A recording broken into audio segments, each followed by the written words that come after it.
My name is Gareth Sykes. I'm the Governance Officer, and I'm going to briefly go through the remote meeting protocol for this meeting before we start and get to the formal agenda. So the remote meeting protocol is as follows.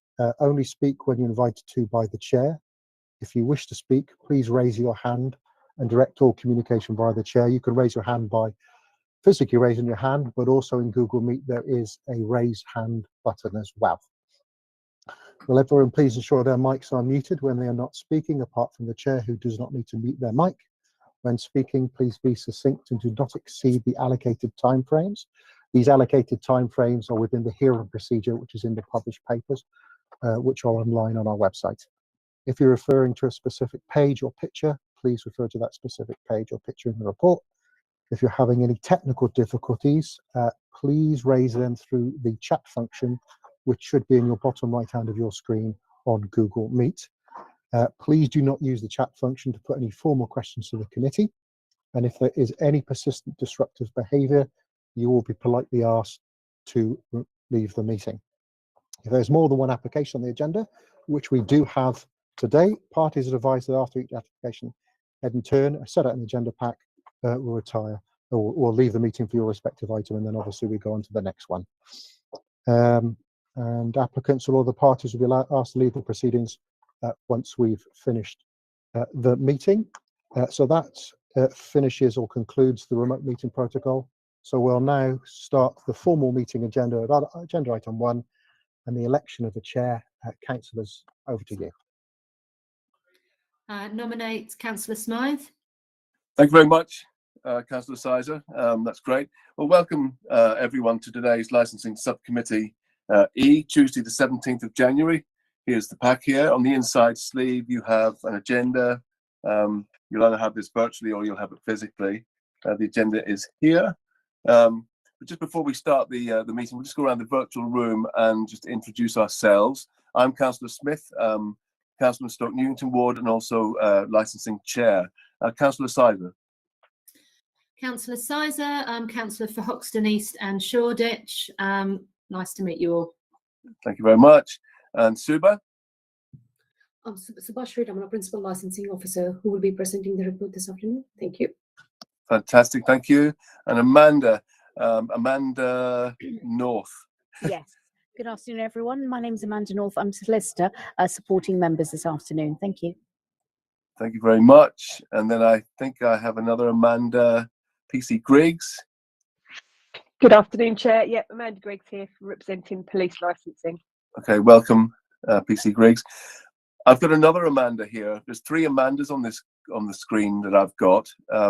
So the third one, if you wouldn't mind. Sorry, Chair. I don't know if basically I'm coming up twice because I've got problems with my screen. Sorry about that. Thank you. Okay, thank you for that. Okay, and then we had Neil. Hi there. Yeah, Neil, could you just introduce yourself, please?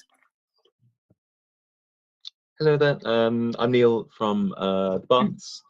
So we run a community organisation here, lots of different activities. One of those things, one of the activities that we do is we run events. So not only throughout the day, but we do a handful of later night events as well. One of which is this coming Saturday, which is a breakdance collective and film viewing with some music afterwards. Is this for New Dawn? Are you part of the New Dawn team? No. Suba, you put your hand up. Sorry, Chair. I just would like through the chat just to confirm, Mr. McNaull, you have confirmed that you have withdrawn your 10 and your ASD Eastway has been resolved. So yes, based on that, we cancel this hearing, so you don't have to attend this hearing. Lovely, perfect. Yeah, sorry, I just didn't catch the very start of your introduction, Neil. Okay, great. Nice. Well, thank you very much, everyone. I suppose I'll drop off the call then, and everyone has a slightly shorter day. Happy New Year, and hope to see you all in a lovely different light. Okay, take care, everyone. Thanks. Yeah, cheers. Bye. Okay. Okay, that was good. And then we've got Raheel. It's actually Sama Reddy from the Sushi Co. I'm using Rahil's email, so Oh, I'm representing. how would you like to be referred to? Sam will be fine. Sam. Okay, Sam. Yeah. From Sushi, yeah. That's right. Okay. Great. And then I've got Carolyn. Hi. Hi there. Can you introduce yourself, please? Yes, so I'm Carolyn and I'm here with Kevin and Lorraine and we are New Dawn. Okay, thank you very much for that. Okay, fantastic. And I think you've heard from Gareth. We've got Mario on the call as well, and Mario's our IT expert. So thank you, Mario, for everything you do. Mr. Chewett. I'm David Chewett. I'm team leader, licensing and technical support. Thank you very much. And Channing. Hi, I'm Channing Riviere, Principal Licensing Officer. Thank you very much. And Councillor Webb. Councillor Webb, Hackney Wick Ward, here for the New Dawn application. Thank you very much, everyone. Okay, so now, having done the introductions, we can move on throughout the agenda. So the agenda item 1 is the election of chair, which we've done. Agenda item 2, any apologies for absence at all? Councillor Root. Councillor Root, thank you. If that could be noted, that would be great. Agenda item 3, do members have any interest to declare? None from me. I have an interest to declare for the New Dawn one on Wells Street. I am a trustee of the West Hackney Parochial Charity. We don't believe that charity is involved with this particular property at 206 Wells Street because it goes under another name. But I just wanted to let everyone know that that was the case, just in case, just so we can have transparency over all of that. So I'd like to declare that. We don't know if it is relevant or not. Okay, so that's the declarations of interest. Minutes of previous meeting. I don't believe there are any minutes for consideration at this meeting. That's correct. Agenda item 5. Gareth, did you say something? I just said that's correct. There are no minutes. Is the hearing procedure that we just run through very briefly. So the hearing procedure goes in various steps. Step 1 is the appointment of chair. Step 2, the licensing officer will outline the report over 5 minutes. Step 3, the applicant will present their case in support of their application. That'll be 5 minutes. And then we will have responsible authorities coming in. The police have withdrawn. We have licensing still. And we have, sorry, I'm looking at New Dawn, 1 second. Environmental health have withdrawn. The police have got concerns and licensing have got concerns, and there are no other people. Then we move on to a discussion phase, which is 15 minutes. Closing remarks, step 7. Step 8, final clarifications, and then everyone will be asked to leave and we can go and consider our verdict or move on to the next agenda item. So, moving swiftly on, unless anyone's got any brief questions at this stage. Can't see anybody. Fantastic. We'll move swiftly on then to step 2, which can I invite the licensing officer, please, to outline the report. Thank you. Thank you, Chair. The first item we are going to consider for this afternoon is for a premises license under Section 17 of the Licensing Act 2003 for the Sushi 121 City Road for late night refreshment from 2300 to 2 a.m. Sunday to Thursday, and from 2300 to 4 a.m. Friday and Saturday, as stated within the report. Representation remains from the police and licensing, and have not anything else to add. Thank you, Chair. Okay, that's great. Thank you very much.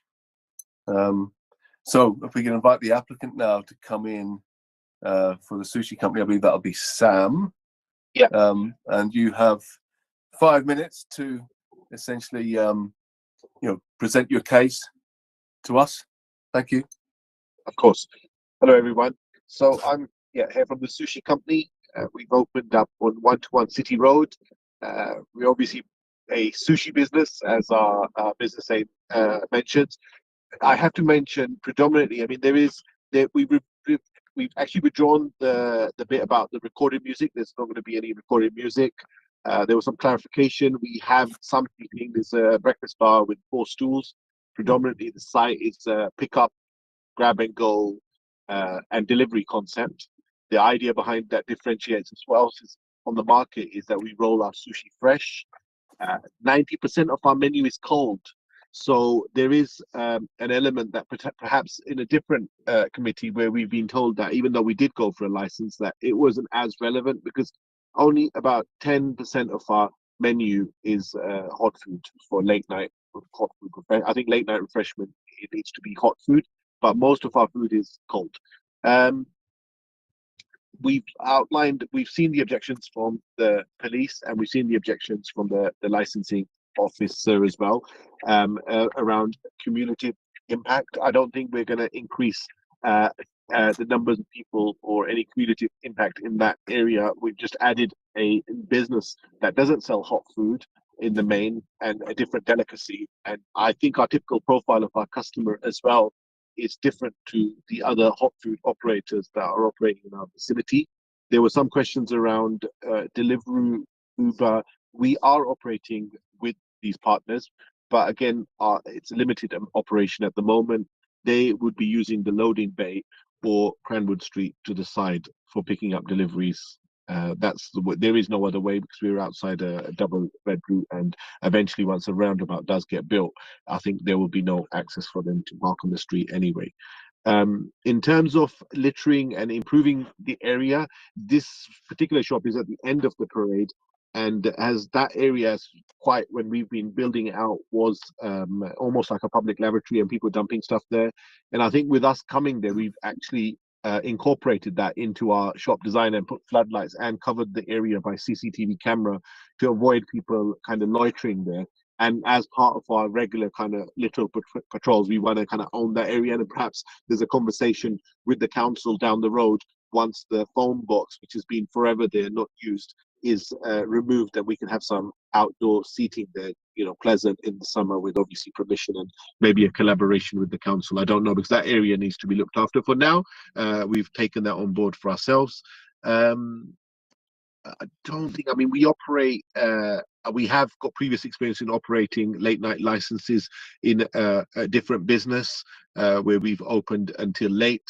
We've never had a license revoked, or we've not had any issues with a representation or post representation coming in with our license. And I think, as I previously explained, sushi is not the profile of our customer is different. And I think mainly the late night opening is targeting deliveries that we want to deliver. We've spoken to all of the residents that are immediately above us and to the right, and sorry, below and above and the right, or the left if you look at it, and given them our telephone number, management number, if they're going to have any issues. And as you can see, there's been no representations from them as well. We had communication with them just before we opened. We've not heard back from anyone with anything that's negative with us being there. I think we're an improvement for the area there. I hope we get the license. And I hope that someone can look at the technical aspect as well, because there's the cold food element as well. And so that's us, the Sushi Co. Okay, great. Thank you very much. Any points of clarification at this point, Councillor Sizer? That was really helpful, really useful. Just wanted to, I don't know if it's for now or maybe a little bit for later, but there's a concern around the use of the delivery drivers, much as, okay, so you won't have overspill of people on the pavement in the same way that a hot food and takeaway place would be having. You'll still have a lot of noise and movement from the drivers, and just wanting to hear about how you're going to mitigate that, really. Happy if you want to push that to later, but that's my main.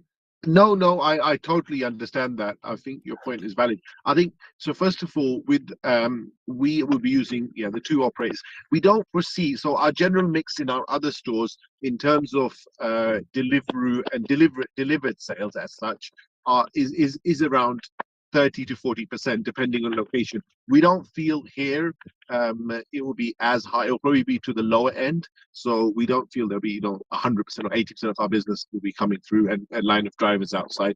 We normally have a good relationship with because there is now a number of units open. We have our own account managers with Deliveroo and Uber, so we can dictate to them where we want the drivers to park. Obviously, we cannot control the drivers, but when we speak to our account managers, we tell them where they should park, and they on our tablets as well. I don't know if you know, but we can update when an order is ready, so they only approach the site and park up and come and pick up the order as it's ready. So they don't even need to have to loiter around the customer area or outside the shop. And so there's those elements that we can control. And normally the manager for the sites as well, we develop a relationship with the Uber drivers. Generally, the people that are working in those areas as couriers are the same people. So that's the kind of, it's more of a, I don't know, it is a bit, how can we look at it objectively, but it's the person that's the management control that we can put in with our relationship with these platforms, and also the level of communication that we can do from the manager to these drivers. And in the past, we've never had any problems. I know from a previous life where riders can mount pavements and stuff like that, and we're pretty keen on avoiding stuff like that. And our previous operations were around residential areas, so I don't think I get the concern.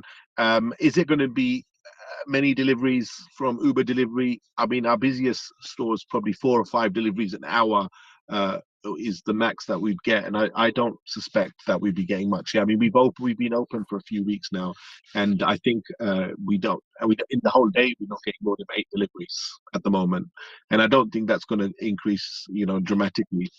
So that's my kind of answer to that. That's Yeah, just really one. helpful. My only other quick question from that then would be, so then the bulk of the footfall and people involvement will be actually people nipping into the sites and coming out? Yeah, so in the different, so in this store we would have around, I would say, with people coming in and going, yes, that's correct. Lunchtimes generally tend to be would really be and are really busy. People coming in, and also corporate orders. So where we would be doing a large, like Just Eat for business. So it's basically that would be a van that would come and pick up orders. We've got that type of element. So there'll be corporate orders, yes. There'll be these smaller deliveries from the third party applications such as Uber and Deliveroo, and then it would be people pre-ordering on our website and picking up, or people are just picking up, passing by and popping in and collecting. These are the kind of elements. The corporate element would be quite large here because we cover Liverpool Street and Moorgate from here. So I think those orders are normally quite significant, and we suspect that to be the case. And we're already getting those orders. So yeah, mixture, I would say. But what's interesting about that is that the corporate ones wouldn't be in the hours that we might be more concerned about. No. So they're not the late No. ones, so they're more in the day. No. Yeah, sure. Agreed. Okay, really helpful. Thank you. Yeah, and just what hours are you working to at the moment? You said you've been open for a couple of weeks. What have you been doing so far? So what have we been doing so far in terms of when do you close at the moment? Oh, 11 p.m. 11 okay, p.m. Yeah. Great. Okay, so I think we can move on to step 4, which is the responsible authorities. I'd like to invite Channing from licensing to come in. Channing, off you go. Thank you, Chair. You can see my representation at Appendix B2 of the report. It's mainly related around the fact that the premises is located in the Shoreditch Special Policy Area. The hours they're seeking Sunday to Thursday 2 a.m. and Friday and Saturday up to 4 a.m. are quite far outside of our core hours, especially for somewhere in the SPA. I did have some communication from the applicant yesterday regarding the removal of the recorded music, which is one of my concerns, and also around the deliveries. There was some comment around possibly the use of Cranwood Street, which is quite a bit far down, and it's a pretty narrow residential street, but also the loading bay on City Road. So if there could be some kind of explanation of how that would be managed a bit more, that might be helpful to alleviate some of our concerns. But the primary thing that remains is the hours, Chair. Obviously, 2 a.m. on a Sunday to Thursday is pretty late, and 4 a.m. on a Friday and Saturday is very late, and it's very far outside of our core hours. And that's in LP3 for somewhere in Shoreditch Special Policy Area. I think you can look at the fact that because it's a red route, it's already been identified as a busy area anyway, and it's also within our SPA. So if the committee are minded to grant additional hours to the premises, I think we need to think very carefully about what impact that may have. I understand the applicant is operating till 11 now, and there's been no issues as it stands, but you could also argue that because you're operating to 11, that's why there's been no issues, because the area changes a lot post midnight, hence why it's in the SPA. Nothing further to add, Chair. Okay, Sam, you probably heard Channing's concerns about the road he mentioned. We'll talk about that in the discussion phase, and just keep that in the back of your mind, please. So I'd like to invite PC Griggs now to come in with your representation. Thank you. Many thanks, Chair. My representations can be found at B1 in your pack. Mine are pretty much similar to Channing's concerns. Firstly, it's in the Shoreditch SPA. I don't believe at the moment the applicant has given us sufficient ways in which they're going to mitigate their impact on the area, especially considering the late hours that they've applied for. As they've said, they've been operating to 11 at the moment, and that's fine. They might not be having an impact at the moment, but going till 4 o'clock in the morning is a lot later, far outside core hours, as Channing has said, and then carries right through our busiest periods from midnight on to 3-4 o'clock in the morning as Shoreditch starts emptying and everybody starts leaving. That's when you'll get the highest number of sort of footfall there. And it's a different footfall from during the day. So the applicant said that he's busy at lunchtime and all the rest of it, which is lovely. This is a completely different demographic at Shoreditch at 2 o'clock in the morning. Our other concerns are around the deliveries and how that would work. I appreciate the use of Cranwood Street, and that they'll only come and get the orders when they're ready. However, with the experience of delivery drivers in other areas, it doesn't always work quite as nicely as that. And with that red route, there is a large pavement to the side, as the applicant has said, which my concern is once the roadworks are finished, that'll end up getting used by mopeds to be parked up on the big pavement space there, or on the pavement in front, or just generally blocking that bit of road that is already a red route. I say we did have obviously concerned about the recorded music, but that has been taken off, so that's good.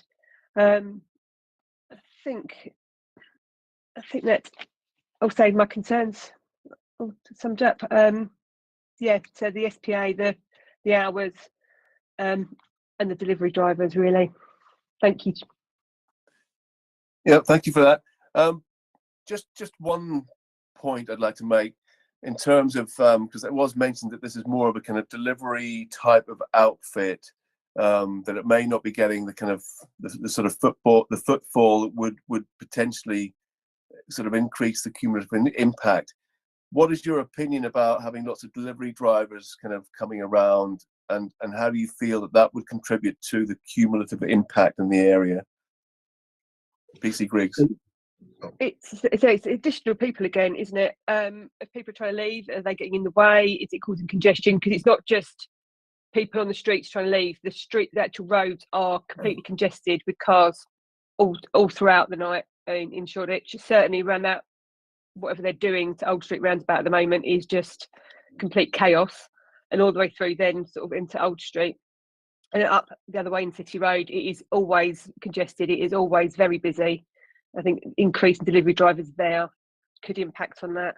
And the applicant said it potentially is only going to be sort of 30% delivery anyway, and the rest of it would be people walking in, which again is in that footfall coming through. So 1 minute he's saying it's delivery operation, but he's now then said it's 30% delivery and the rest of it's going to be football. So it can't be mainly delivery or not. Okay, great. That's thank you for that clarification. Councillor Sizer.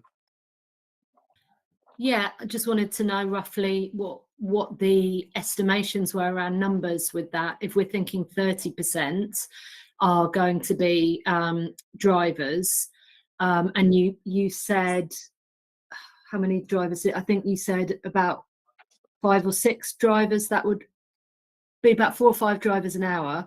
How many people do you think will make up the extra 70%? I'm just trying to envisage this. So that's Sorry, is that yeah, for that's me? to you. Yeah. Okay, so look, I mean, we're basing data on what we've been trading and what we get. So typically, we do not expect to get more than 4 or 5 deliveries an hour. And currently, we're just getting 6 in the entire day. So it's very much guessing what happens in the evening. If we're just putting that forward to the evening, if there's going to be deliveries. I don't see. I mean, we've got a store in there's a store in Putney open till 2 a.m. and we get in the evenings on Putney High Street another similar kind of situation where we're getting 2 or 3 deliveries during the hour. So I mean, is the concern that there's going to be too many drivers, or is the concern there's Sorry, going to be no. I meant, so you said of the overall number, you said approximately 30%. Yes, Of will the be overall number are drivers only. So I would like to know of the 70% that's left over, the people coming in and out at that time of night, how many people do you think are going to be physically coming in and out of the shop around then?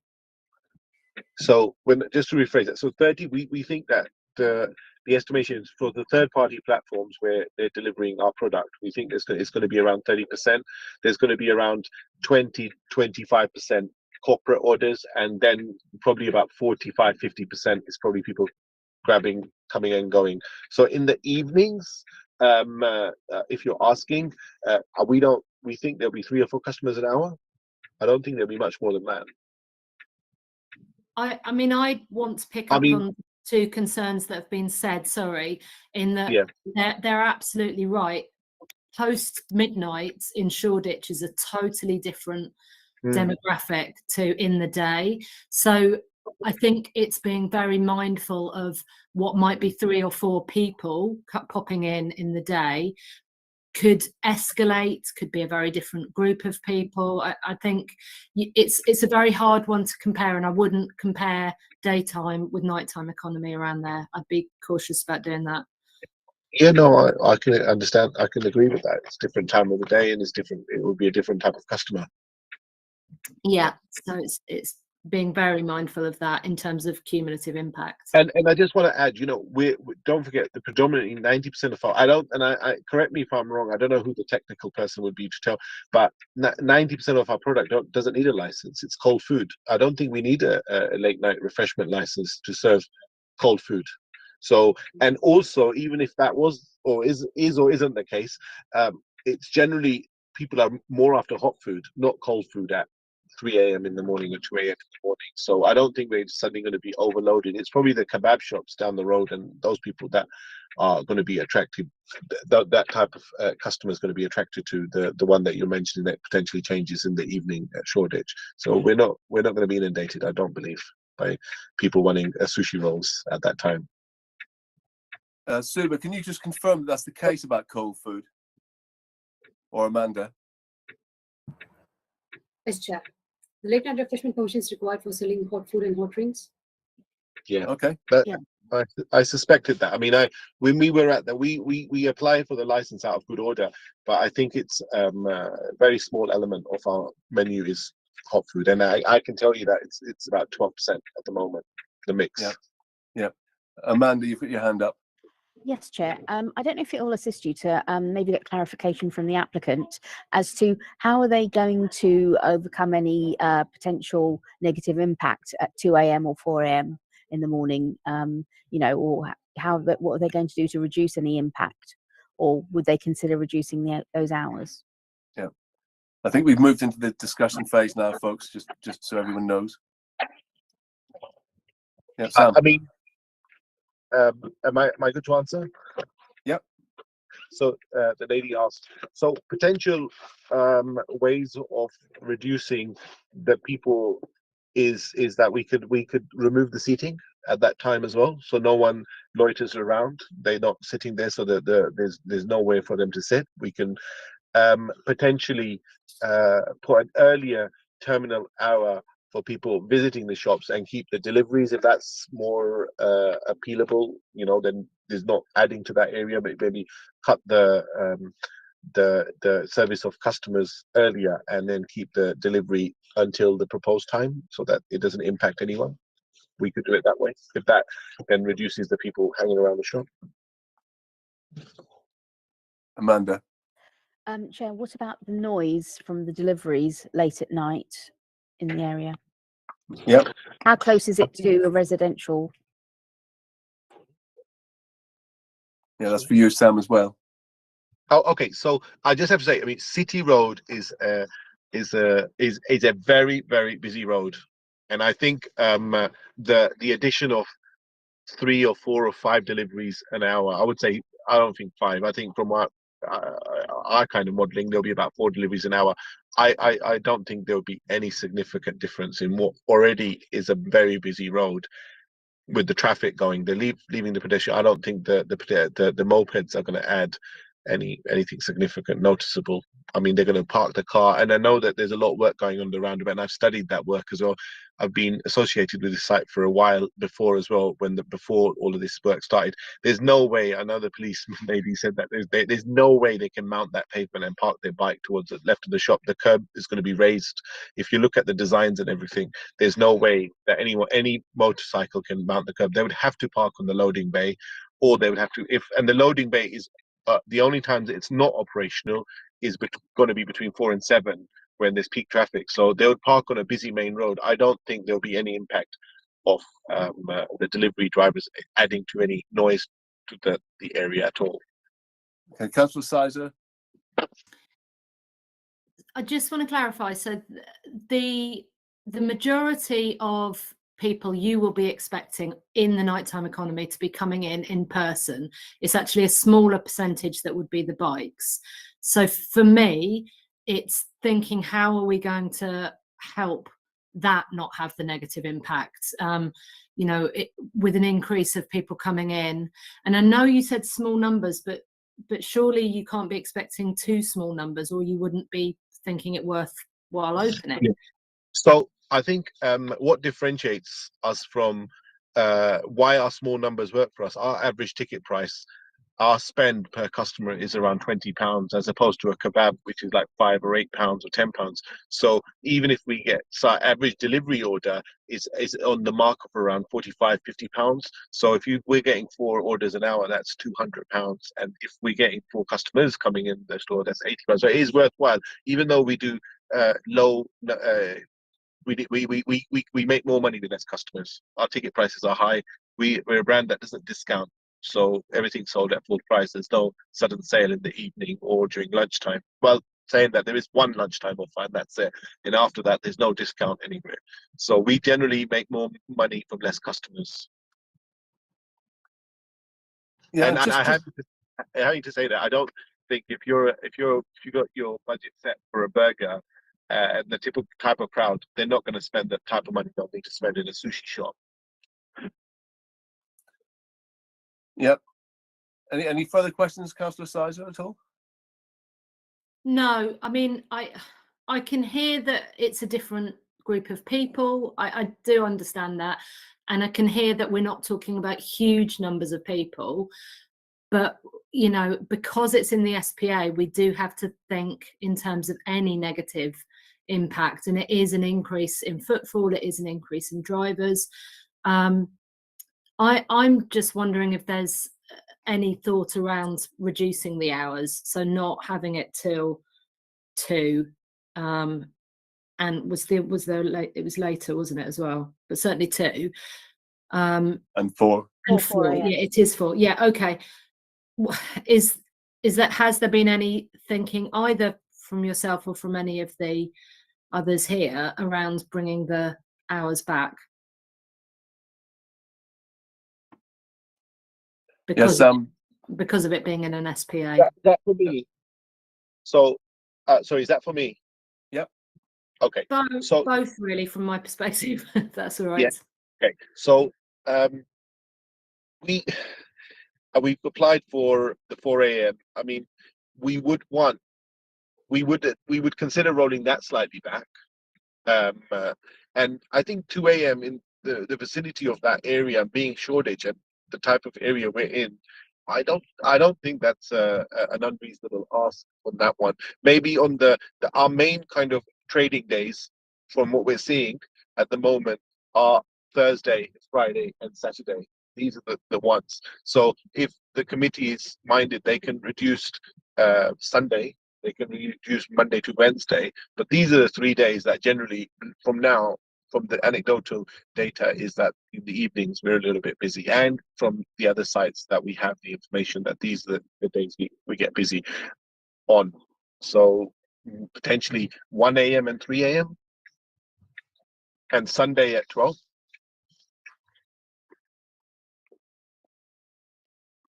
okay. Thank you for that offer. Channing, how do you feel about those hours that were offered? Chair, I was going to say, I think we should be looking at core hours, policy core hours for this area within the SPA if the committee are minded to grant an application. I appreciate City Road is a very busy road, but there are flats located above that commercial parade, just off the junction of Cranwood Street. Again, that's a residential road, so there is a proximity to residential premises there, Chair. So I think maybe if the committee are minded to go beyond the core hours, then maybe for Friday and Saturday might be something for members to consider. But the other days, Sunday to Thursday, should definitely, in our view, be within LP3 and core hours. Okay, well, thank you for that view. PC Griggs? Thank you, Chair. Just a quick one as well. Cranwood Street is no entry from City Road, East Road Junction going in. So delivery drivers wouldn't be able to come and turn straight into it. They'd have to find a back way round to Cranwood Street. And it's like a narrow passage, and then it widens out to where it's then housing. So I was having a quick look at Google Maps and Street View to have a quick look at it, because I thought it was that one, but I wasn't sure. So it is, you won't be able to turn in. So you've got potentially either delivery drivers driving the wrong way down the one-way street to be able to park, or having to come around the back, and then you're parking down bottom, like further down Cranwood Street, where it is then residential. Okay, can I just add on that would only be used, sorry, it's Brunswick Place as well that they can park, which is the next street. You're right, that is the one where they'd have to come in from the other side. But it's only between 4 and 7 when the loading bay isn't operational Monday to Friday, I believe. And then the rest of the time they'll be able to use the loading bay. So it's only if they need to, and that would they could also use Brunswick Place, which has pay and display, and park on a single yellow there. That's where I park. So you're right, I don't park on Cranwood Street, I actually park on Brunswick Place.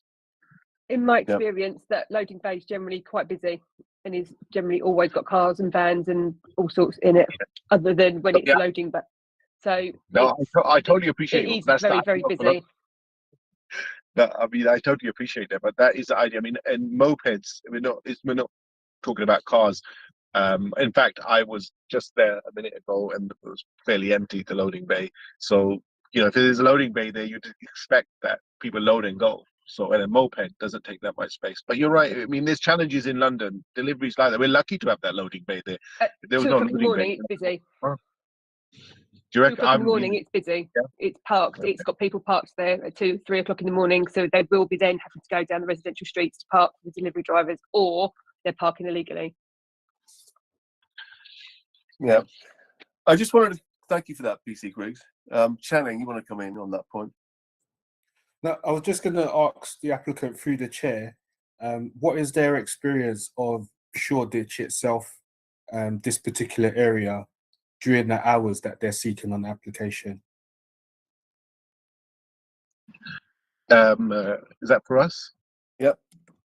So on this particular location in Shoreditch, no, but for those hours, yes, in other locations, such as Elephant and Castle, which is not so dissimilar, I would say. to Shoreditch, where we were located, and we were operating till 4 a.m. And also Lewisham. I won't say Lewisham is similar, but Elephant Castle is very similar, but no physical experience in Shoreditch. And we've been associated with this area for a while in different ways, but not at a physical experience there. Okay. I'm a little bit confused. I mean, if you're allowed to sell cold food whenever, and that's predominantly what you do, why don't you just do that? I mean, why do you have to come for a license for hot food when you don't sell much of it? I think there was some confusion on our end. The last license we applied for, we were told that because we're selling cold food, definitely don't need a license. And I'm not sure. I think they said when you're selling hot food ancillary, you may need a license or not, because it's only 12%. I don't know. I think someone needs to clarify that. I mean, if that's the case, then we don't need a license and off we go.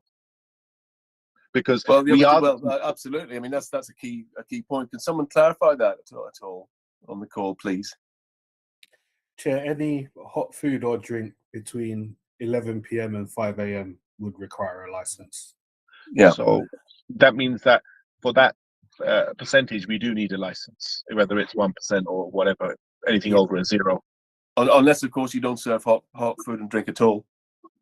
Unless we don't serve hot food and drink. But then I think in that challenge, with us coming, like, we want to out of procedure come to you guys, because at least with a license, we are within, you can condition us to some extent, and we would like to sell that hot food. If we go away not getting a license, we'll still be open but selling sushi. So people will still come to us, we'll still get the deliveries, but there will be no conditions. Well, that is a point, but at the moment, I don't think you've got any conditions anyway. No, true. But as far as I can tell. And I think there was a mistake on the part, obviously, of recorded music. I don't know when we done that application how we managed to. My wife was typing out how she managed to put that in there, but obviously that's been taken out. We don't annoy anyone. And I get the bit about the residents, but we've spoken to everyone. They're fully aware of the license, a big blue notice. We've not had any kind of negative feedback. And in our parade, I think we've got KFC, and there's a chicken shop, and around the corner we've got a kebab shop. A lot going on. I personally think, obviously I'm going to be subjective, but I think we're going to improve that area. We've lit that area up. We are watching that area. We've got our CCTV there. And if there's only 3 or 4 people coming into our shop, and we've put all of that effort to tidy all that area up, it's going to improve it, because that corner is not good, and it wasn't good until we arrived. And now if you go there, whenever someone passes, or the lady and the police probably will pass, we've lit it up at night, floodlight. It's no one can do it. We can't stop the graffiti, unfortunately. We painted the wall about 4 times, and every time we paint it, someone wants to graffiti it. In fact, someone graffitied our glass. We can't stop that. That's the nature of that area. But in terms of it being used as like people injecting drugs and everything, that's all gone. There is conditions here around CCTV and incident log and signage. So there are conditions there. There's only 3. Councillor Sizer. Yeah, it was just to re-emphasize that in some ways it's not doubting that the type of food that you're selling, the type of venue that you are, that you've worked on lighting, all of those kind of things can be positive. It's not that at all. But it's just saying the very nature of that area at that time of night is totally different to in the daytime. You've got a very different group of people, and anything that's increasing footfall around there, we just have to be very cautious about. So in a sense, I don't doubt that you've put in measures to try and help, but increasing bike usage and increasing footfall in an area that's already got quite a lot of difficulties in the nighttime economy, it is potentially problematic. So I don't doubt what you're saying at all about the value of your food and all of those kind of things, but there are other concerns, I think. So thank you for that, Councillor Sizer. I was going to just outline, Sam, what the core hours actually are. So Monday to Thursday, 8 to 2300 to 11, Friday to Saturday till 12, and Sunday to 10:30. You've heard what Channing has said. He may consider he would prefer all core hours, but he did say that maybe Friday and Saturday you could go maybe till 1 on a Friday and Saturday and have core hours for the rest of the time. How does that appeal to you or not? And I will say that from our point of view, it would be good to understand best practice and also for us to understand how the business operates. So in theory, if things were going well, you could come back for a variation at a later stage if things weren't problematic for the police and for the licensing authorities with those reduced hours that I've just suggested. So yeah, just bear that one in mind. So how would that feel to you? Just give me a second.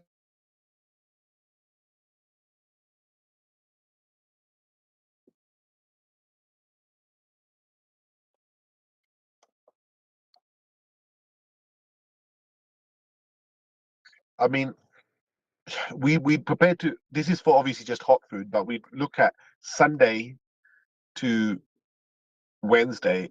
Would potentially can consider 12, and Thursday, Friday, Saturday till 2. That was something we can put on the table and reduce whatever's there. Sunday. Okay, so Channing, you need to come back with those. What do you think about that? I mean, it's a welcomed middle point. I mean, our position would still be our original position because of the policy. It's really at the discretion of members to make. And how do you feel about 1 on a Friday and Saturday night to start with and core hours for the rest of the time? That would be more suitable in our view. Do you have an issue with Sundays being kind of? We would like to see Sundays at core hours, which I believe is 10 o'clock. Okay, so Sam, you've heard that view, and obviously we have to take officers' views into consideration when we're considering this as well. Of course. So at the moment, it's looking like core hours and 1 o'clock on a Friday and Saturday. I know that's not what you want necessarily, but that it may be a good starting point if you want the license.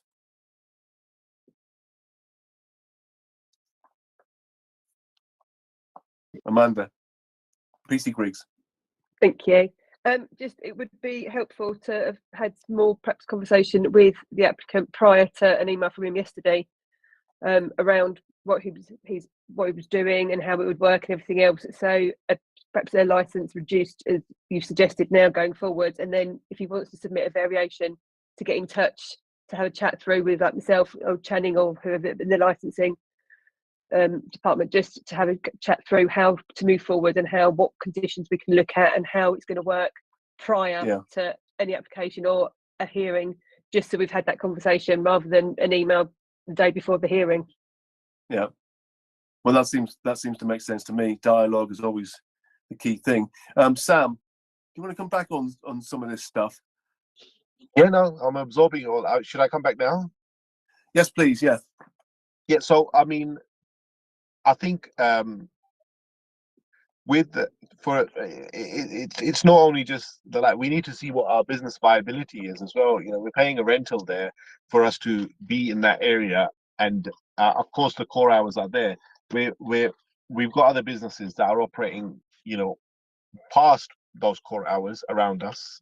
So, but we're not going to be afforded the opportunity to at least compete with them for that business because, you know, we have to cut down our hours. I mean, we would probably would consider like I said to you, the Sunday to Wednesday 12. We could close Sunday earlier at 11. I think we've not got any site anywhere closing at before 11, and I don't see why Sunday's going to be a problem for sushi. So we could do Sunday to Wednesday, like I said, at 12. Sorry, Sunday 11, Monday, Tuesday, Wednesday 12, Friday, Saturday 1. So Monday, Tuesday, Wednesday, Thursday at 12, and Friday, Saturday 1. I mean, you've posed those already, and the licensing officer's not happy with those. No, I didn't say 11 on Sunday. We said Sunday to Wednesday 12. Yeah, no, the you've previous. dropped the hour on a Sunday, but they're pretty much the same as before. And you did hear that Channing just said 10:30 on a Sunday would be his preference, and now you've gone in for half an hour more. Look, we're just trying to kind of find a good middle ground here that works for everyone, works for licensing, works for the members, and works for you. What I'm trying to understand here is this hot food thing is such a small proportion of your business. You know, So then when we you can, don't sell hot food then after that. That's it. well, no, but that's kind of, you know, that if that works, and by the sounds of it, you're offering mainly Potentially. cold food, then maybe Yeah. maybe that's what you ought to do then. You know, Maybe.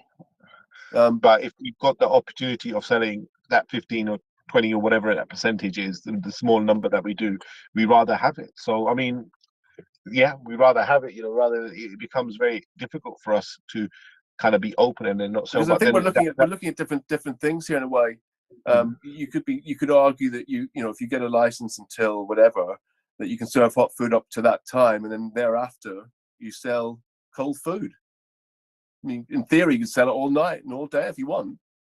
yeah, 100%, 100%. You're right. Channing, do you want to come back? Yeah, I was just going to add that we just need to be mindful around the discussion about the hours with regards to late night refreshment, etc., because licenses do often include opening and closing hours of the premises. So we would expect the license to reflect the hours that it has for licensable activity and opening and closing times. So even if technically they would be able to sell cold food after licensable hours, if the license itself restricts the closing time of the premises to X time, then they wouldn't be able to trade after that time. Yeah, and how would that happen? I mean, at the moment they're closing at 11 because the regulated hours are until 11. Is that right?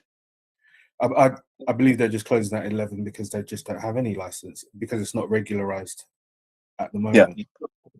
So And the if reason for that is they were to, the reason for that is because they're just selling cold food. I'd imagine so, yeah. They're not Right. selling any hot food that requires regulation. And Yeah. if they were to regularize the premises, then you're looking at opening hours being attached to that premises. Yeah, as part yeah. of the license. So at the moment, without a license, they're not breaking the law. They're selling cold food. They could go on all night if they wanted to. 24 hours. Theoretically, yeah. Yeah. Theoretically, So, as long so, as so there you go, Sam. I mean, you know, you need to tell us where Look, you're I at mean, now, really, because you know, because there's two things here, isn't there? There's cold and hot food, and then there's a license and stuff like that, and opening hours, blah blah blah. Councillor Sizer. Yeah, I get the overarching theory that technically you could be serving cold food at any time, but I go back to the fact that this isn't in a vacuum. This is in an SPA that is experiencing a lot of disruption at night time, and so whatever is happening in those hours, I just ask that someone's being mindful, no matter what they're selling, that we have to be thinking in terms of not adding to the situation there. So even if it's cold food, hot foods, I would just put in a plea as someone who knows that area a little bit at night and knows some of the issues, is just to be really mindful that you are not adding to any of those. That would be it. Yep. Thank you for that, Councillor Sizer. Very important point. Channing. Chair, I just wanted to add that if members were minded to grant a license close to core hours or very slightly beyond core hours, the applicant also still has access to temporary event notices, and that might be a good way for them to demonstrate over some time that they can operate in that area for extended hours, and build up a little track record, and then maybe come back with a variation at a later stage to justify the application for whatever hours that they're seeking. But for a first application to seek something like 4 AM within our SPA is really a serious application for us to consider, Chair. Yeah. Thank you, Sam. You've been reflecting on all of this, I presume. I have indeed. We would like to know: has your position changed, or are you still? I think then I don't know. We're trying to compromise with you guys as well, because we don't, like you said, after 11, we don't need to sell hot food, and we'll stay open until 4 o'clock every day, you know. But we're Unless trying you to have a say that- license, of course, at which point you would have closing hours on the license. Yeah, but we don't want that double restriction. So if we want, for example, if we get a license, we don't. That's a separate conversation. If you're going to restrict us on the opening hours too, then we No, have to but weigh up. that comes with the license, though, Sam. Channing. No, it doesn't necessarily need to come with the license. We can put the opening hours are separate to the licensing activity hours. That's just a licensing officer trying to combine both that condition our opening hours, and we're probably not going to accept that. Channing, do you want to come back on that? No, Chair, in the application and in the license documents themselves, they'll have hours for licensable activity and hours for opening and closing of the premises. What I raised my hand to say is that the applicant should also be mindful that even if they didn't have a license from this licensing subcommittee and they decided to trade for whatever hours from what time to what time, they still have to be mindful of the planning restrictions of the premises and whatever hours are stipulated there. So it might be a slippery slope, assuming that you could trade for whatever hours that you want, when even if they're not regularized by the licensing authority, there may still be other council authorities out there that will seek to regularize the hours of the premises, or maybe already have restrictions in place. Do we know what the planning hours are? There's no restrictions on the planning use there with the hours. There's no restrictions there. I think that I think our position would be where we are Sunday with, what do you want to do? 11 o'clock. And then Monday, Tuesday, Wednesday, 12, and Friday, Saturday, 1. Yeah, Thursday, Friday, Saturday, 1. I mean, that's where we leave it with you guys. And you guys Okay. can deliberate. Well, we can I work mean, with we've that. gone over the place many times. We've got neighbors that are open till 4 a.m., 3 a.m. It's not like it's dead there. We've got a chicken shop open, we've got a kebab shop open, and we're a different product category, a different profile of customer, and we're just not the same business as them, and we're being classed in the same. I don't think we have the same effect as a. So if this was granted, for example, on Friday and Saturday night, you serve till 1 and you close at 1:30. That's when you would have to close at 1:30. How does that fit? No, but then you're restricting our opening hours. We would like that flexibility to explore that. We don't want that conditioned our opening hours. It's not a condition, though. Channing, can you just explain, please, to Sam? That No, this is not a condition. No, we want the license. The licensable activities is what your time is. What you're saying, the opening hours can be different to the licensable activity times. They're not the same. Do you want to just clarify that? Because in normal situation, the opening hour, the closing hours are half an hour after you stop serving. I don't think so. So if you look on the, I believe if you look on the report on page 22, you'll see where the applicant has filled out the opening hours for the premises where they submitted the application. So Amanda might be able to assist on this, but it's up to them if they decide to amend those hours. Because the license on the form Sam, that you have. Sam, please, Sam, you're talking over Channing, please. Can Channing just finish his point first before you come in? Thank you. So it would be up to the committee if they decide to approve or amend those hours based on what they've heard or what's agreed or decided in this hearing. But if the premises were to be granted a license, then the premises would be restricted to those opening hours under the Licensing Act. Under the ones that they put in here, essentially. Because it's on the application. If there was nothing in the application with regards to opening hours, then the whole theoretical selling cold food anytime you want maybe becomes an argument. But if there's opening hours on the premises license, the premises is restricted to those hours. Yeah. So how it would work then under this situation would be you would stop serving at 1 o'clock, but you could stay open till 4. Is that right? That's only if the committee granted those hours for opening, no, of course, versus hot food. Yeah, we're getting into a sort of technical area. Amanda, Chair, if they stop selling hot food at 1 or 2 in the morning, but stay open till 4, why do they need to stay open till 4? Because again, you know, that's Because they're still doing quite cold food, I presume. no, but it's between 11 and 5 in the morning. They need a license to sell hot food. Yeah, but they're going to stop selling hot food at 1. If we were to give this license to them. Channing. Yeah, I'm not sure if that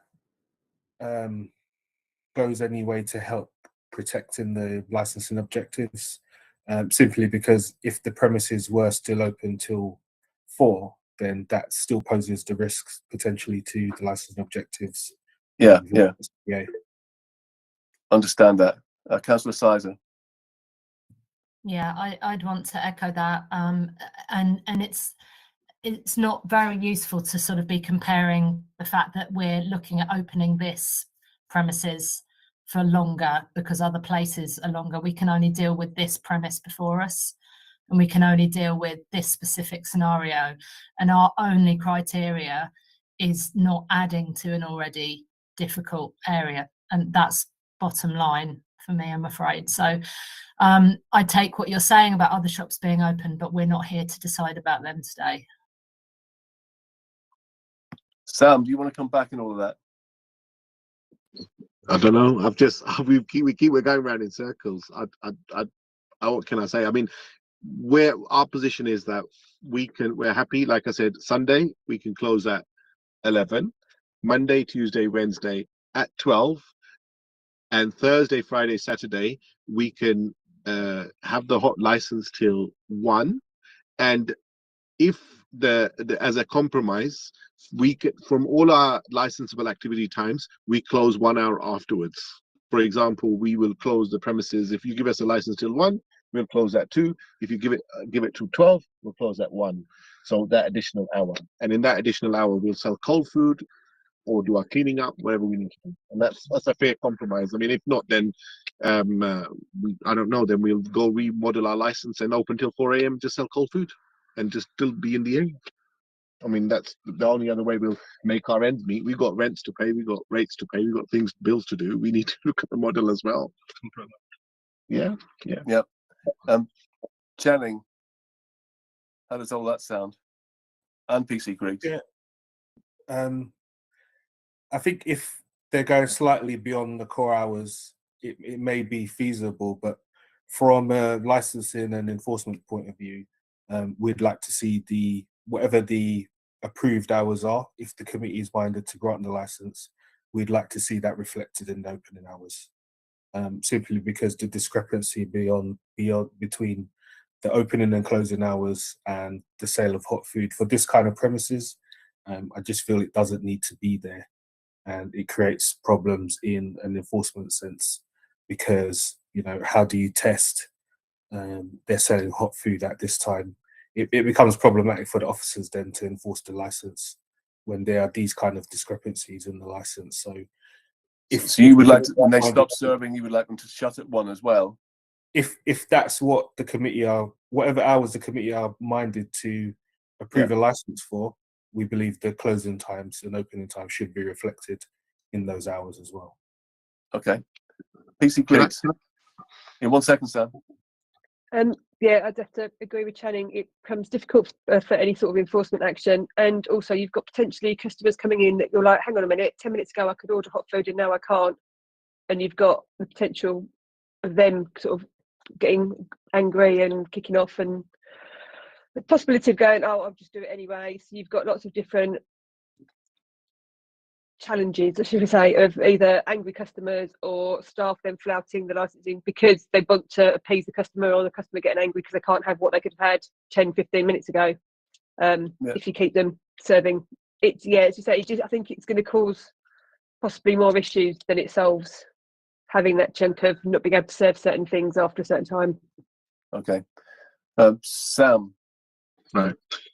Look, we're not going to, I mentioned before, 12 to 15% maximum is hot food. We're not going to forgo 88% of our business for the 12. It doesn't make sense. So if you want us to close on the same times, then Thursday, Friday, Saturday has to be 2. Then we'll close at that time. Otherwise, why should we let go of that business? That's a high, you say that Shoreditch, but Shoreditch, that there's a very high rental there. There's a market. There's a reason why the rental's high there, because you've got to make money from these people. And I know you're saying we don't mention the other people. We shouldn't. They're good luck to them. They've got their licenses, but we're there too. And we should be considered fairly against them. And we're not we're not selling the same product. And it's quite usual for menu items not to be available at certain times. It's quite normal. There's nothing. People can understand that. There's no difference. But if we want to keep a unified approach, then we suggest Thursday, Friday at 2, the others Sunday at 11, Monday, Tuesday, Wednesday at 12, and we'll just close at those times in line with our license activities. You haven't got a license at the moment, have you? No, we haven't. I mean, I don't think we're going to get one as well. Well, let's see. Okay, I think we should move off the discussion phase now, because we've had long enough. We've had 36 minutes on that, and thank you for all your contributions, everybody. So just into closing remarks. So I'll just bring in PC Griggs for any closing remarks at all.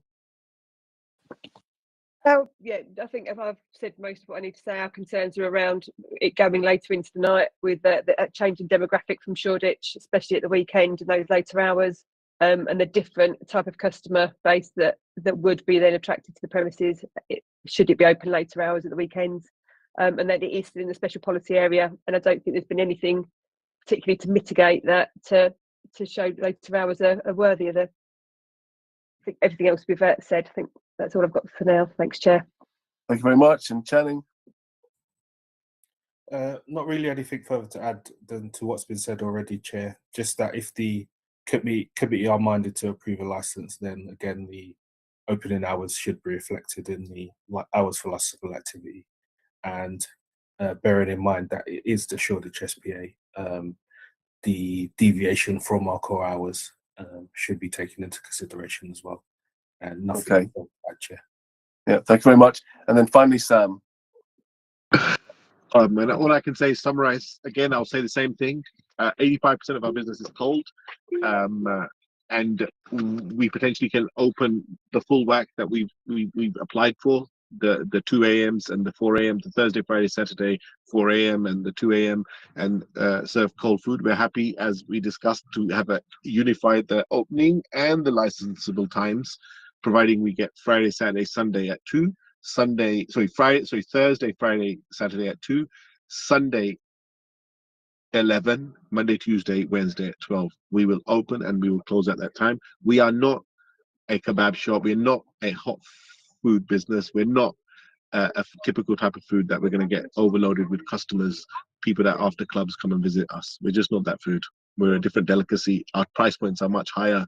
We don't attract that crowd. We never have, and we never will. We've got open, flowing kitchens. So different type of animal. I understand the SPA.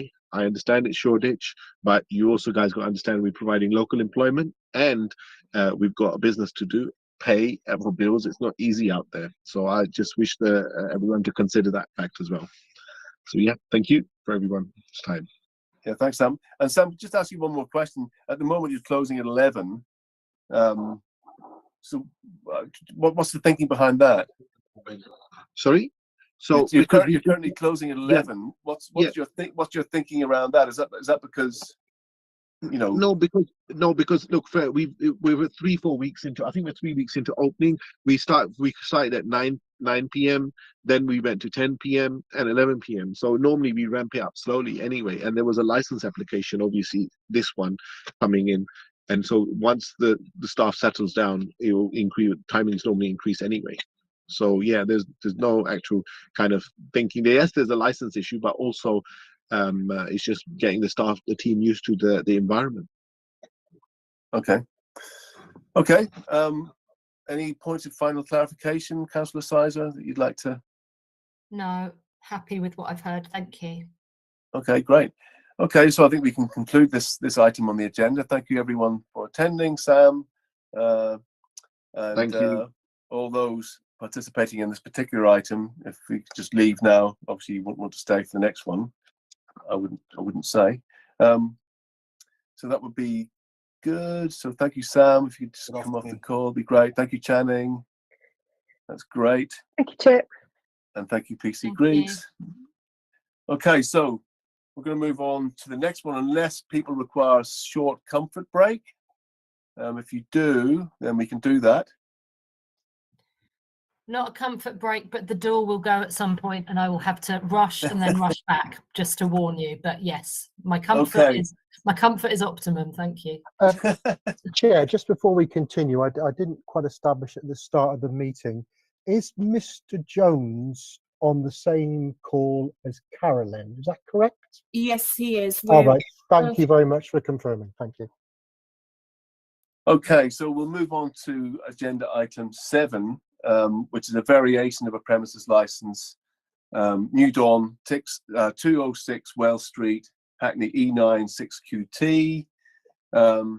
Just to note that we have a fellow Hackney councillor, Jessica Webb, is speaking in objection to the application at this agenda item 7. That's just to note.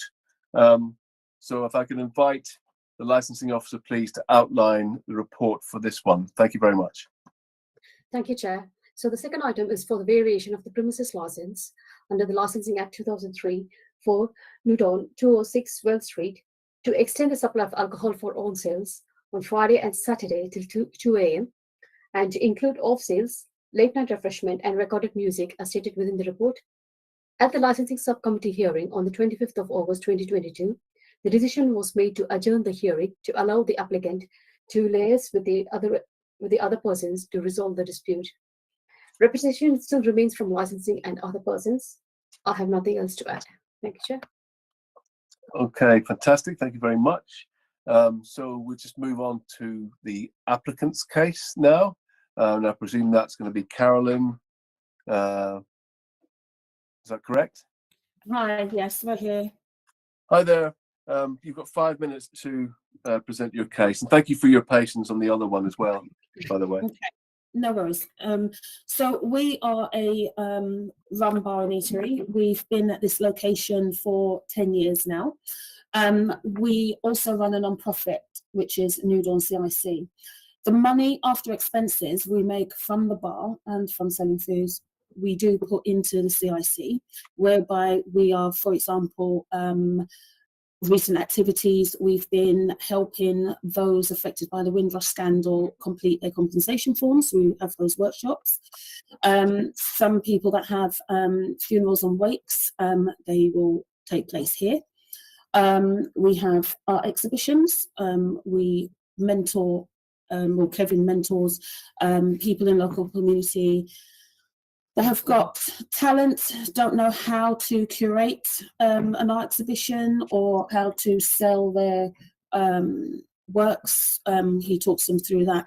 But the list goes on. And also that we pay for the Wall Street Festival. Oh yes, so we do the Wells Street People's Festival. We bring everybody together and we pay for that basically once a year.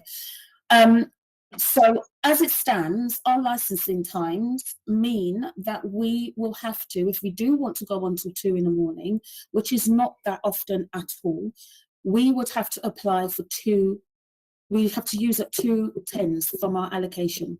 One to take us from the 11:30 to 12 and the other to take us from 12 till 2 in the morning.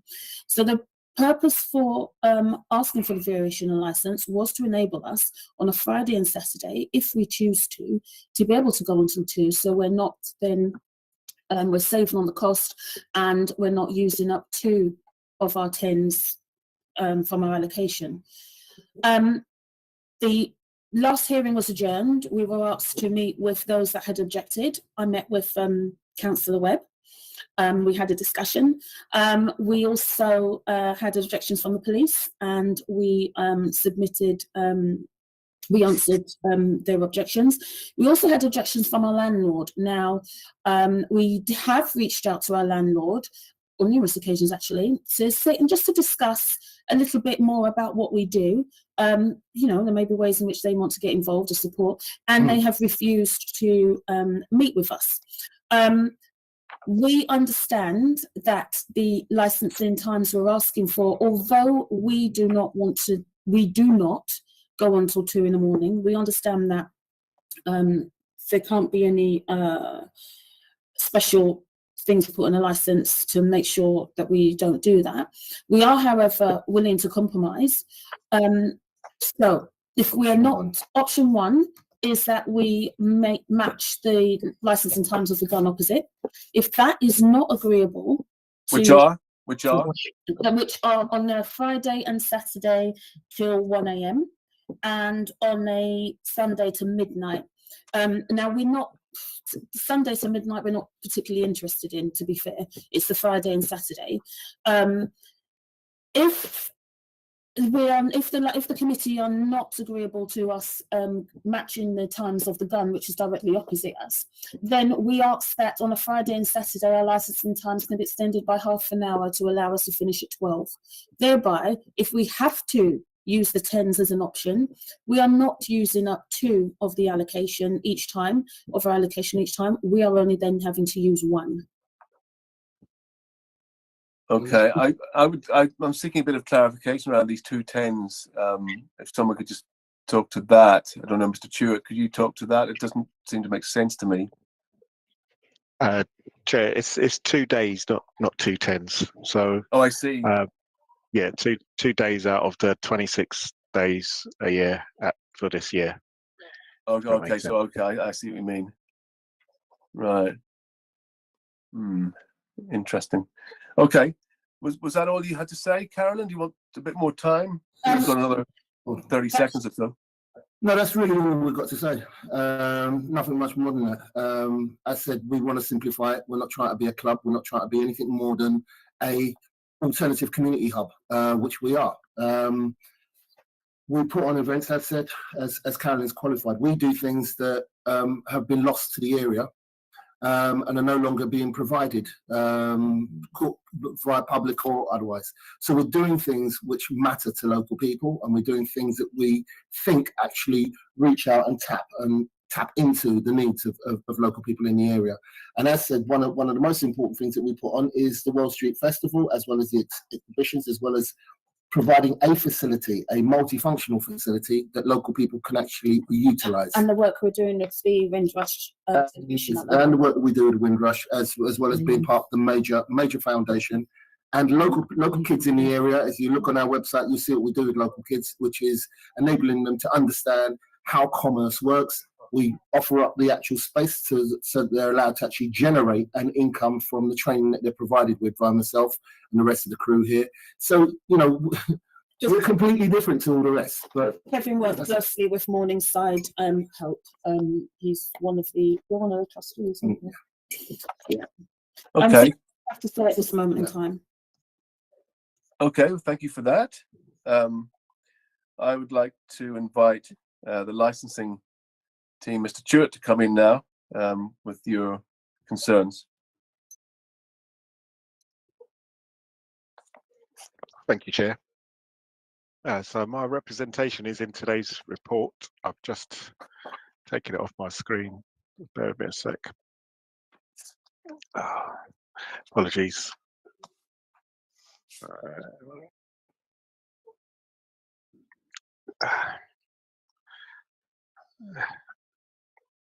Apologies for this. Yeah, so my representation is in today's report at Appendix B.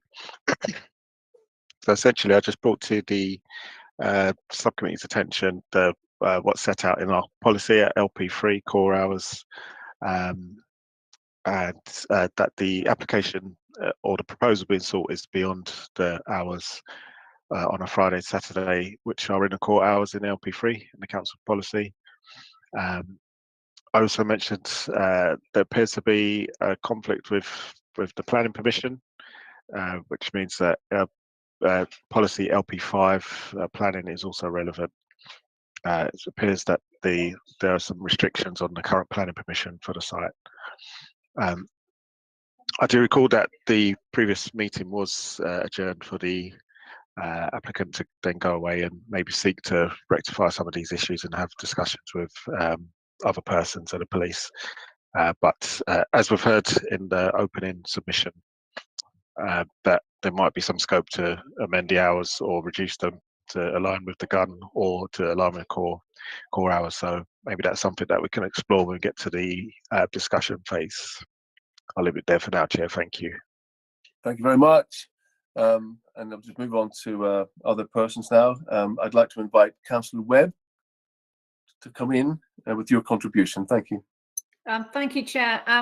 It's just the objection as it is from the WIC councillors is that we always feel the duty to call in or raise our concerns for any application that goes outside core hours, because core hours are core hours for a reason. In the discussion at the last licensing, when this first came up, the request from New Dawn was about having more hours, more functional hours with the bar, and that's absolutely, you know, we have no objection to that. It is, you know, if they matched our core hours or the hours for the gun pub, which operates opposite, we have as councillors no objection to that. So that was our discussion, my discussion with Carolyn. You know, we wish them all the best, but it's on the grounds of please keep to core hours or match the gun, and then we as a council team would not have an objection. Thank you. Great. Thank you very much, Councillor Webb, for that. We don't have the freeholder, a rep from the freeholder here, do we? No? No, Chair. No, so we're just relying on the information in the pack for that, which is quite comprehensive. Okay, so I think we can move into the discussion phase now. So Councillor Sizer, if you'd like to come in with your questions and interrogations. Yeah, it's really useful to have the local councillor here, and I'm glad to hear there's already been a previous meeting. I'd like to hear more about the attitude of local residents and any concerns that have been raised there.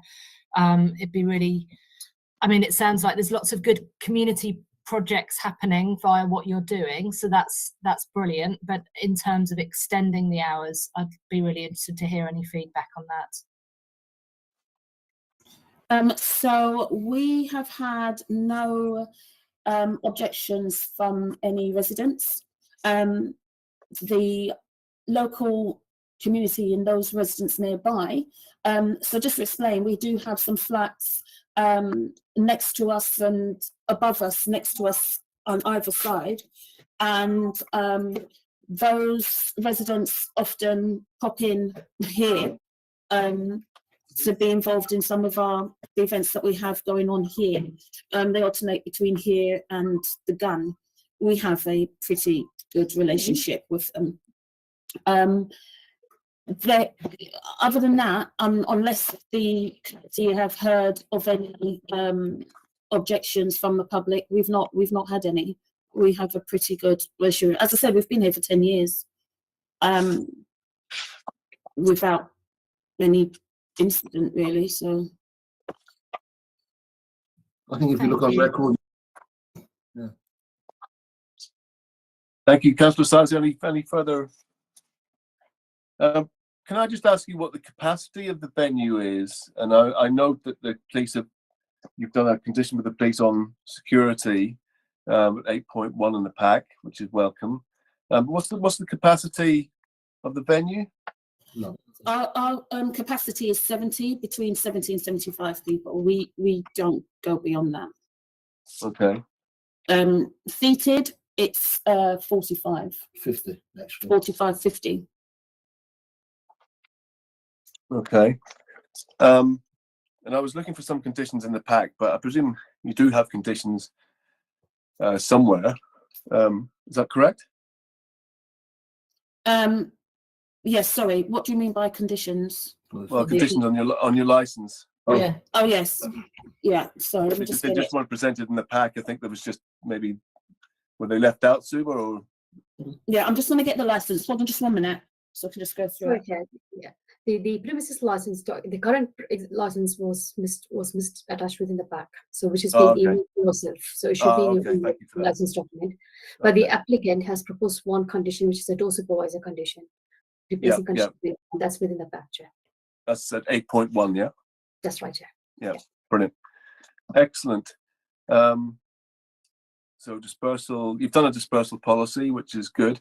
I think I mean, for me, the planning is obviously a concern, because if you're allowed to go to 12, then you're going to be going on beyond, planning's to 11. So you're restricted hours until 11. So if you go beyond that, you're actually breaking planning regulations. So you need to get the planning in alignment with your license. So there'd be a planning informative going on the license if we were to give it.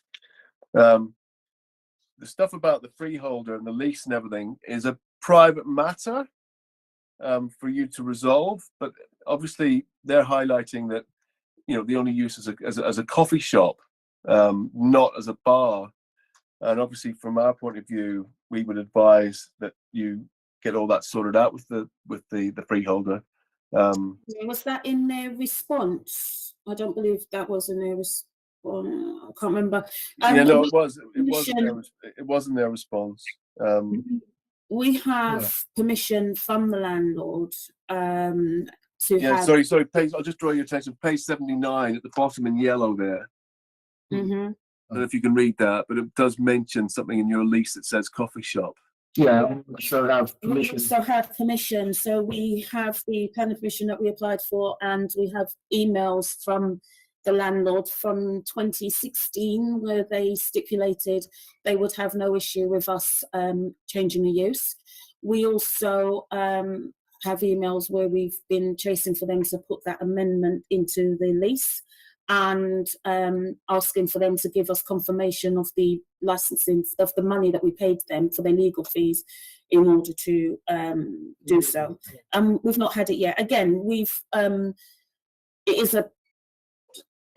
for the sake of sounding rude to you guys, we're not being rude, but it is a private matter that we have ongoing with our landlord. When we've tried, we understand that aspect, that it is a private matter. We get that. But we do have the emails to validate all of that, and the applications that we made to the council for the planning permission and things like that. We are in a process of trying to get it sorted out. Can I just qualify that we have had major difficulties in liaising with the church via Stretton's to the church, and also the joint trust. So it's become a situation in which we would expect a large organisation of that nature operating down this whole street and in the area to communicate with us, liaise with us. It hasn't happened, and it's been this case since the beginning. Okay. Thank you very much. Councillor Sizer, any further comments you'd like to make? Not really. I think one of the things that I'd want to see, should we agree to any kind of extension, would be what safeguards there were for community relationships. So what are the systems in place if problems were arising? I know you say that you've got at the moment a good working relationship in general locally, which is great, but how would you respond should problems be arising with extended hours? Well, I'm asking for half an hour, but I'll qualify that we hold a consultation once a year with local people in the area.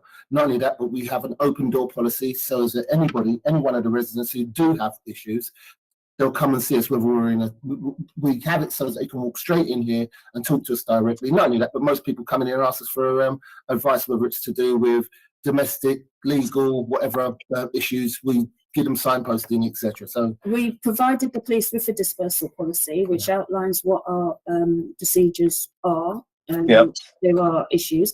In addition to that, one of the things that the police stipulated would be that if we are going to go on till 1 or 2 in the morning, then we must have a security person on the door. We've agreed to that. But however, there's no buts. Whoops, don't know what I said. However, if, as I stated at the beginning, we understand the concerns considering giving a permanent license to go till 2 on a Friday and Saturday. We understand that fully. However, if we're asking that on a Friday and Saturday, we can go till 12, which is half an hour more, we will then utilise the 10s, whereby we're not having to use up 2 days for each application rather than the 1. that is where we're at. So technically, if the committee are not happy with us going till permanently keeping the same hours of the gun, that's fine. Our main objective was to avoid having to use as many days in our tens and to be paying, you know, £21 each time. So if it means that on a Friday and Saturday it's just till 12, we are more than happy with that. It enables us to continue our business, helps us to continue doing what we're doing in a community outside of. Yeah, so that's where our stance is. Okay, thank you for that. Yeah. Councillor Sizer. Yeah, that is really helpful. But I just want to go back sort of to the original question, which is, it's great to hear there's an annual feedback for residents. I think I'd be wanting to encourage you to do that much more frequently, so that there was a system in place that isn't just relying on goodwill, although I can hear that there is goodwill at the moment. You can't always have that as the system in place. Better to have something much more frequent, much more robust in place, so that if something starts going wrong with local residents and yourselves, that something's in place much more concrete than an annual and an ad hoc. So I would just be really encouraging you to think about that. And I wonder about a monthly or bi-monthly resident liaison, and a much more sort of robust system of them being able to get in touch with you. I should, yes, and I understand, and we're happy to do it more often. I should also add, actually, that there is a Wells Street Traders Alliance, and Kevin is actually the chair.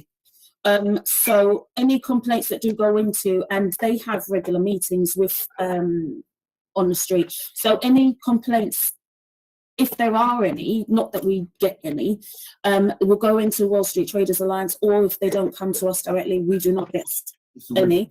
And it's so we do have that. I should have, well, we forgot to mention that. No, that's helpful. It's almost just having a system in place, so that rather than relying on any goodwill that may be there at the moment, you know, you don't always know what's around the corner. It could be that there is a resident unhappy. There needs to be a more frequent and a stronger system in place, I think, for them to feed back, so that you can nip it in the bud, basically, and that they feel listened to much more frequently. Yeah, no, I agree with you, and we can put things in place to do things more frequently. But I just want to add that we've been there 10 years and not had any issues of that nature. We are very mindful of locals, so we like to keep them informed of what's going on. And as I say, Kevin's the chair of the Wall Street Traders Alliance. He works closely with Morningside, just up the road, I mean, even to the point that we have a great relationship with the gun. So there's often conversation there. I should also add, we are also part of a WhatsApp group for other publicans and bar owners within Hackney. So what tends to happen is, on an evening, whether we are open till late or not, whether we have the tens or not, we will get WhatsApp messages from, for example, the Plough or the Kenton or whoever else within Hackney. There's dodgy £50 notes going, or we've just had to kick out a group of such and such. They are heading down such and such road and they're coming towards you. Just be aware. We have those alerts, and we also add into that as well if we see anything going on. That's a WhatsApp group that has been formed by these guys, Kevin and those guys, and so we do have that. And just to qualify, it is actually the Wells Street Residents and Traders Alliance. My bad. Yeah. So just, you know, and in terms of liaison and communication, I guess we're on it more so than anybody else in the area outside of Morningside. We know exactly what's taking place, whether it's to do with children, young people, adults, elders, the food bank, etc. Beyond everything that's happening, we try to stay on top. Excellent, thank you for that. Just want to talk about the off sales for a second. Are the off sales integral to this application, or would you be happy to go with LP4, which is until 11? No, till 11. We're not we're cool with that. We're cool with that. We're not. Yeah. Okay, cool. That's good. Thank you very much. And then just want to talk about your recorded music. just to get a feel for the kind of thing that goes on in there and the volumes. Could you just talk a little bit to that? So during the week, it is just background music. It's nothing loud. If on a Friday and Saturday, occasionally we do go a little louder, but we stay within the legal limit, sound limit. Do you have a noise limiter at all or not? Yes, we do. We have one. We have both the app and we have physical. And is that conditioned in there that you have to use it? No, it's not. But because we are extremely mindful and it's not of noise level, and it's not every week. So we also our main thing. Well, one of our main fears is to have loads of complaints coming through the door. That doesn't bode well for us. It will hinder us with you guys. So as I say, for 10 years, I mean, they have been one, because we even get in contact with the council to sometimes find out. And there was one incident one time, and yes, it's on record, but I'll qualify exactly. The guy said that he couldn't determine whether or not the noise was coming from the gun Can I qualify this exactly? or the situation was that some complaint had been made. They came down here and knocked the door, came through, said, "Can we have a conversation?" I said, "Yeah, what is it about?" Noise abatement. I said, "Okay, what's the situation?" Couldn't hear himself because of what was coming from both the parklet that was here at one stage and also another space. We had about 15 people in here at the time. It was just an ordinary night that we would do, at which point he realised, like, okay, I'm really sorry, it's not to do with you, but at the same time, I had to be called out, and I'm here, and I realised it's not to do with you, and yeah, I can hear your music, but it's not of that ilk that it's spilling out onto the street. It's not even loud enough for me to complain about inside your actual bar. It's to do with outside, and I will take this away and deal with it. At which point he went down to the parklet, and he also went across to the space that he heard the music emanating from. That's it. And so we, I come from a music background, so we've made sure that we keep the actual music and the sound down to a actual limit. We do not have music spilling out onto the street. I just want to add that on the normal evenings when we are here and there is music playing, it has to be at conversation level, because people are sitting in there eating. Yes, we do have the back room, and sometimes someone might be, "Oh yes, I love this tune," and they'll get up and have a little dance. But the majority of the time, people are sitting and eating, and they just want to have a conversation. Yeah. How would you feel if we were to put a condition in there around a noise limiter? How would that make you feel? I'm not sure whether we would need that if we've been going for 10 years and not had any issues. I'm just asking the question. Oh, okay, yeah. No. It wouldn't work because we're not a club. We're not a club venue. We're not a space that actually produces or amplifies music to that level that would cause a disturbance. Yeah, I don't want to probe too much into this, but you say you've got a noise limiter and that you do use it when you feel it's necessary. Is that correct? That when I'm looking around to ensure again, because I had it on Sorry. you didn't hear. I have a noise limiter on my as an app that I utilise to demonstrate to anybody who's coming in here to understand that we don't go over this level. Full stop. If it does, it's cut straight. I just want to add the noise. So essentially, you've got a decibel meter or something on your phone. Yes, and that was for the Wells Street Festival. So because we do the festival once a year, we have to make sure that we have those that equipment, because we have to ensure that the noise the DJs make isn't going to disturb residents. So that is one of the reasons why we have that equipment. So each sound, if there's any DJs down there, they also have to have that app on their phone so that they can monitor exactly where it's at. So while they're playing their music, the app is in front of them recording what it is, but they can then walk away from the actual space at least 20 meters, 10 meters to see what the sound is. And that's what we implemented for the Wall Street. I'll just ask you one more question. It just gives us a little sort of an idea. Why would you not want a noise limiter? One is the expense. We're not a space that can afford it. Two is that we don't do music to that level. We're not a club space. It's a venue that tries to basically provide things that have been lost to the community. So if there's a funeral, if there's a wake, if there's a christening, if there's people can actually come here and afford to get it, because most of the venues that they go to stipulate that they want a £1,000 to £1,200 minimum bar spend, or they're demanding £800 to £900, or even if they're dealing with Springfield or anywhere else, nearly £2,000 to hire a venue for a funeral. Yeah. I mean, I don't believe noise limiters are that expensive. I mean, it's essentially a box you put your signal through, as you know, if you're involved in music. I'm just essentially, it seems to me that you want a little bit of flexibility around it. If you it's don't want go on, sorry. that you don't want to be necessarily, you know, restricted in that way. And I kind of get that, but I also am mindful of the people who live upstairs. We haven't got any.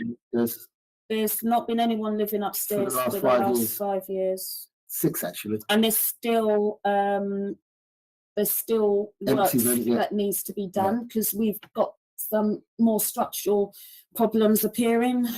So the landlords need to come in. So they'll probably shut us, but they need to come in order to do works for the flats above. We have no idea when they'll have anyone in. So I don't want to labour this too much. I just want to ask, essentially, if you had a birthday party and stuff, you know, you're telling us that we might have 75 people in the venue, and you'll be playing some recorded music, and you're telling us that it won't go above a level where it becomes a nuisance. That's what we've been doing for 10 years. Yes, that's what we've been doing for 10 years. That's what we're hearing. Good. Okay. I think, Councillor Sizer, if you're content, we could move on away from the discussion, because we've had, I think, 20 minutes on this now. Happy to do that? Yeah. Absolutely. Yeah. Okay. Brilliant. Okay. So if we just go to closing remarks, then please, if we could start off with licensing. David. Yeah. So thank you, Chair. I think we've heard a fair bit. The applicants suggested aligning the hours with either with the gun or with core hours. So for that, I would be content with either of those outcomes. And yeah, I just leave it there, Chair. Thank you. Okay, thank you very much. And Councillor Webb, closing remarks. Yeah, thank you, Chair. I mean, our concern was and is always consistency in terms of licensing hours, because of the problems. I mean, they've got access to 10s, as they said. Just wanted to reduce their 10s. If they want to reduce it as they proposed, that sounds fine, because that is within core hours. So we would be happy with that. Thank you. Okay, great, fantastic. That's good. Any points of final clarification, Councillor Sizer? Okay, well, I think we should draw this meeting to a close. Thank you, everybody, for attending. Thank you, Carolyn, and as Kevin, for contributing. And best of luck with your venue. It sounds wonderful. Chair, closing remarks of the applicant. Don't forget. Oh, sorry, closing remarks of the applicant. Sorry. Yes, sorry. Yeah, Carolyn, thank you for that, Gareth. Hi.